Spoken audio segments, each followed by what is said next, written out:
Well, hello everybody and welcome back to Risk Management. Really, to me, this is what we are all about, right? Mitigating risk, right? That spirit of control in predictive or waterfall project management, the developmental life cycle of waterfall or predictive. So looking at the big picture now, we see risk still a part of who we are and what we are doing. Now you'll see risk management starts out with a whole bunch of processes, 5 of them down here in planning. And then, of course, for the first time ever in the current version of the PMBOK guide, now we have a risk management process in executing process group. And then, of course, the controlling process group, where we call it monitor risks, because risks aren't really something in our control. They're threats or opportunities, and we have tools to mitigate or eliminate one set of threats or take advantage of opportunities. Again, looking at this slide, this is a general overview.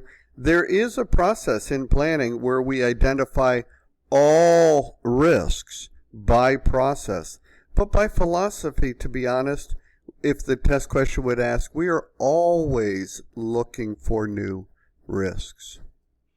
Again, here's your objective slide. By the end, you've studied, you've done the readings, you've taken some tests, you ought to be able to come back, talk to these terms and this slide fluently. Now, there are 7 processes in risk management, right? And the objective is to optimize the chances that the project will succeed. Remember, most projects fail, right? These are major risk events. And so if we have a threat which is a negative risk, we want to reduce or eliminate it, right? If we have an opportunity that's a positive risk, we want to enhance that along the way. So we'll plan risk management, which is your general, it converts the PMBOK guide into a detailed plan for your project in terms of risk management. And it's going to outline the details of the following processes. So it tells you how you will do these risk management activities. All management plans are the same. And when done, it becomes now a subsidiary plan to the project management plan, process 4.2, which is yours. Then you'll identify risks, and you'll end up with a risk register. When you identify risks, we're identifying all risks, even though we know that this process is iterative, and we will find new risks along the way. They will come back to identify risks to get inserted here. Then we'll do qualitative analysis, which is about taking that risk register and prioritizing it, reordering them based on priority because of a subjective, still valuable, because it's done quickly, probability and impact. Then we'll do quantitative analysis, which is also using probability and impact, but there in quantitative analysis, we call that numeric probability and impact. It's a little harder, it's a little weightier, it takes longer to do. So we're not going to do it for all the risks. We will do qualitative for every risk, because the point is prioritizing the risk register that was an output in process 2. But in quantitative, too hard. We'll just do it for the big ones. And then we'll plan risk responses. That'll give us options and strategies to deal with the risk, and it'll even put some money aside for those risks called contingency reserves, if you recall back to our cost management conversation. And then we will implement risk responses and monitor risks along the way. Now, that's the summary of where we're going in the 7 processes. But realize that better estimates reduce project risks, which is why we don't allow padding, right? We are out to increase opportunities and reduce threats.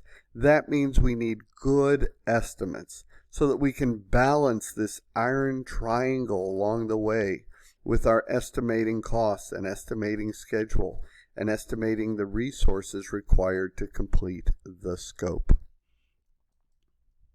So risk management defined is I use the risk processes here to define risk management. So risk management, by definition, is the process of identifying and evaluating risks and planning responses, right?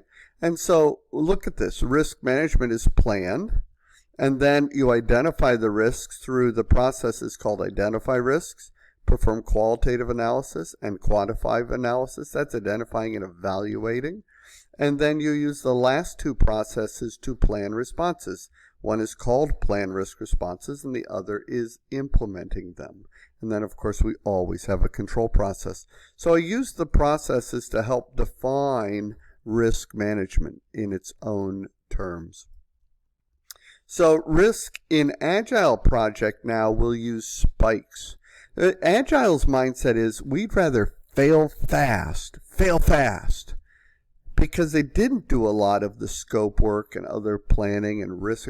So they would rather test something, fail fast, learn from it, and move on. That's the concept behind it. So risks in either predictive or agile, they are uncertainties, right? But spikes are the way that agile addresses them. So where in predictive or waterfall project management, we assess risks using those 7 processes that I just mentioned. So these spikes are a special iteration just to identify the fail point, right? Again, the idea is to fail fast. Also, in addressing risk management, we want to understand an EEF called Stakeholder Risk Appetite, right? And so stakeholders have appetites for risk. That's how much they're willing to chew on and absorb, to take day to day, to eat, right? In essence. But they also have a tolerance. Sometimes we overeat, right? At Thanksgiving dinner, for example. And that's called a tolerance. We have a normal appetite, but then we can expand it if we need to for the right reasons, right? Thanksgiving's a social time, families around. It's generally a jovial. And so, but a risk threshold is beyond what you would never exceed, right? That's the limit, the cap, right? So even at Thanksgiving dinner, you wouldn't go out to eat for a second dinner after that, right? That's your risk threshold. So that's putting stakeholder risk appetite, risk tolerance, and risk threshold in a foodie terminology.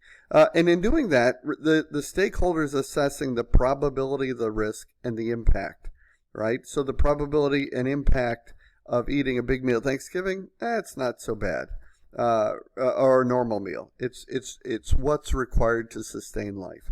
The probability and impact to your diet, long-term effects, there's a little bit maybe, but you're willing to accept that risk on certain occasions.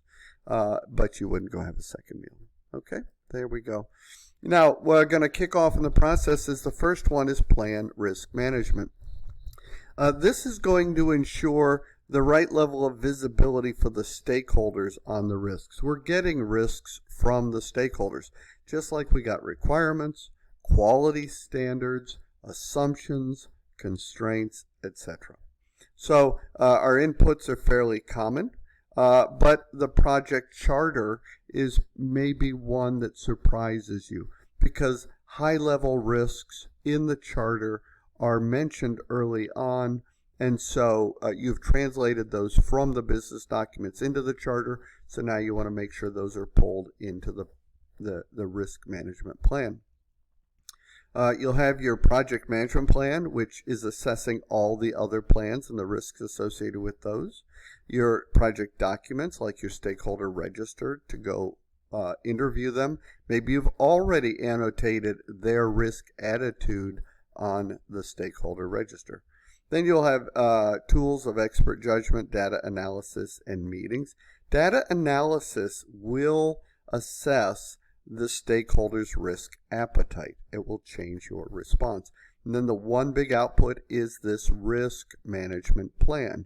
This how I'm going to do risk in all these other processes in detail, listing roles and responsibilities, strategy, methodology, Maybe you'll even list the subjective probability and impacts in advance in your plan.